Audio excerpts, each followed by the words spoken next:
Chavit Singson isiniwalat na ang totoong dahilan kung bakit naling sa kanya si Jillian Ward.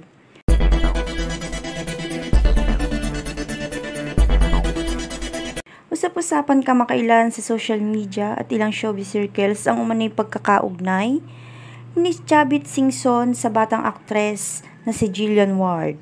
Marami ang nagtaka at napatanong kung totoo nga bang may espesyal na ugnayan ng dalawa, lalo na't ilang beses na silang nagkita sa iisang okasyon at may mga larawan na nag-viral online. Ngunit nitong mga nakaraang araw, tuluyan ng isinapubliko ni Chavit Singson ang totoong dahilan kung bakit siya naling sa aktres. Ayon sa kanya, puro maling interpretasyon at chismis lamang ang mga kumakalat na balita.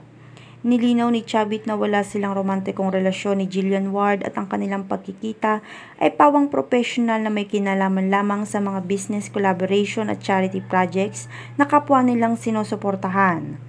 Sa kanyang pahayag, inamin ni Chavit na matagal na niyang kilala ang pamilya ni Jillian at isa raw itong magalang, mabait at masipag na bata. Dahil dito umano niya na iwasan tulungan ito ng ilang proyekto. Lalo na't nakikita niya na may malaking potensyal si Jillian sa larangan ng negosyo at showbiz. Dagdag pa niya, para sa siyang anak sa akin.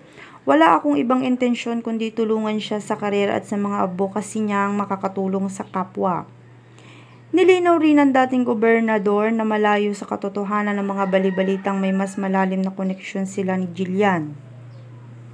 At hinimok ang publiko na huwag basta maniwala sa mga kumakalat sa social media. Samantalang nananatiling kalma at mahinahon si Jillian Ward sa issue.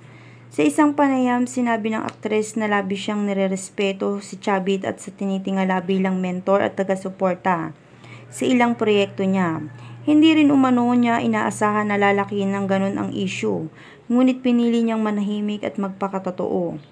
Sa huli, malinaw na parehong panig ni Chavit at Jillian na nagsabing walang mali siya sa kanilang ugnayan.